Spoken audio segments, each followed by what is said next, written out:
Assalamualaikum warahmatullahi wabarakatuh. Selamat datang kembali teman-teman YouTube. Apa kabar semuanya? Semoga dalam keadaan sehat walafiat. Kembali lagi bersama saya di channel Ulumuna. Dan pada kesempatan kali ini saya akan menyampaikan sebuah materi perkuliahan tentang kuliah tafsir pendidikan. Kebetulan pada kesempatan kali ini saya ingin menyampaikan tentang kajian surat Al-Alaq ayat 1 sampai 5, yaitu Bismillahirrahmanirrahim. Iqra bismi rabbikal ladzi khalaq, khalaqal insana min 'alaq, iqra wa rabbukal akram, alladzi 'allama bil qalam, 'allamal insana ma lam ya'lam. Pendidikan di dalam Al-Qur'an melalui ayat surat Al-Alaq ayat 1 sampai 5 ini mengandung dua unsur yang sangat penting, yaitu tentang ta'lim dan tarbiyah. Dalam proses pembelajaran, mendidik anak dari yang tadinya tidak tahu menjadi tahu, itu ada dua unsur, yaitu taklim dan tarbiyah. Taklim itu artinya adalah pengajaran. Jadi dari kata allama yu'allimu ta'liman. Taklim artinya memberikan pengajaran. Jadi transfer of knowledge. Dalam taklim ini hanya memberikan pengajaran saja, belum sampai pada derajat bagaimana mengayomi, bagaimana mengasuh, mendidik dan seterusnya.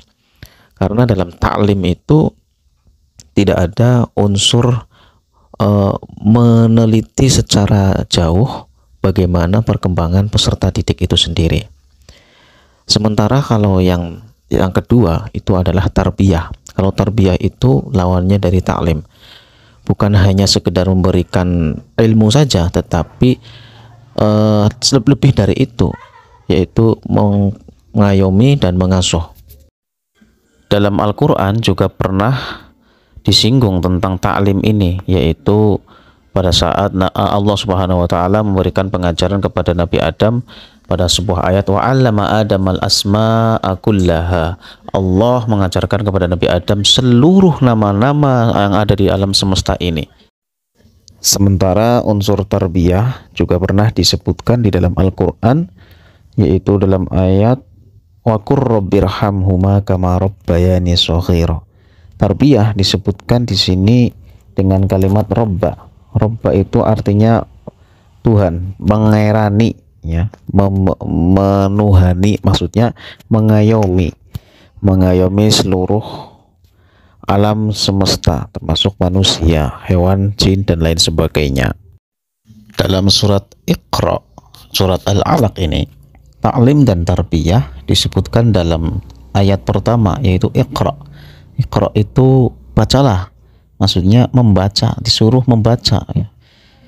Nabi Muhammad pada waktu itu ketika di Gua Hira disuruh membaca. Di sini maf'ulnya atau objeknya itu adalah pada intinya apapun yang dibaca, yang penting dengan bismi rabbik, dengan menyebut nama Tuhanmu. Tuhan di sini atau Allah di sini itu adalah implementasi dari poin tarbiyah. Jadi taklim dan tarbiyah itu sudah disebutkan pada saat pertama kali ayat turun melalui surat Iqra ini. Iqra bismi rabbik.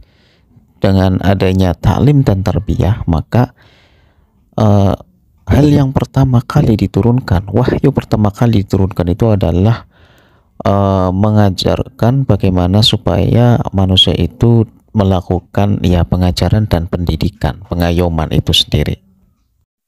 Idealnya ketika seorang melakukan pengajaran atau mendapatkan pembelajaran, maka mestinya dia akan memiliki akhlak yang tarbiyah, akhlak yang berkarakter murabbi, dengan catatan memang dengan menyebut nama Allah Subhanahu wa Ta'ala.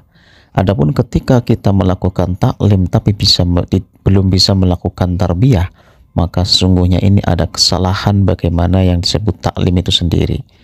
Ataupun apakah kita bisa melakukan tarbiyah tanpa adanya taklim, itu pun juga sangat tidak menentukan. Artinya taklim dan tarbiyah itu harus saling beriringan, saling bergandengan agar menjadi makhluk yang sempurna. Dalam ayat kedua, Allah menciptakan manusia dari segumpal darah menggunakan lafadz kholaqa. Kalimat kholaqa ini mengindikasikan pada sebuah ciptaan yang tersusun sangat sistematis.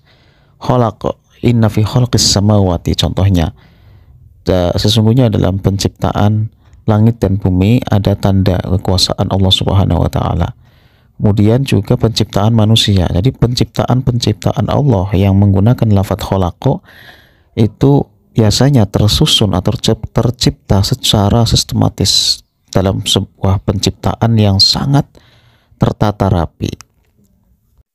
Artinya ketika manusia itu melakukan taklim kemudian diiringi dengan tarbiyah, mestinya akan tersusun secara sistematis membentuk makhluk yang insan yang sempurna.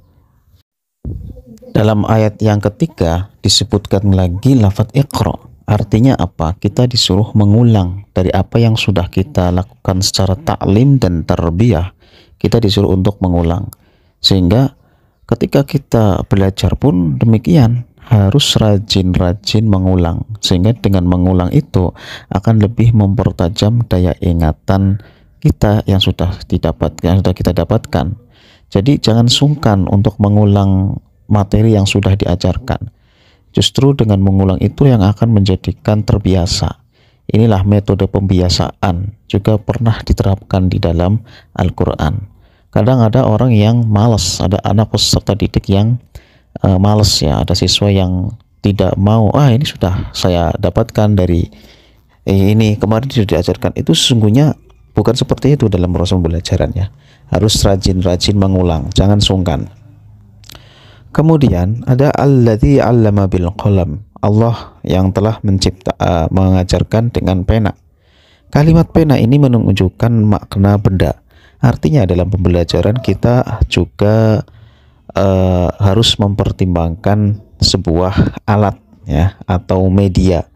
Jadi media pun juga pernah diajarkan di dalam di dalam Al-Qur'an. Artinya kalau tidak ada media itu akan kesulitan. Ketika kita mendapatkan materi dari seorang guru yang telah diberikan kepada kita, atau kalau tidak dicatat bil qalam, tidak dicatat dengan pensil atau pena, maka itu akan mudah lupa.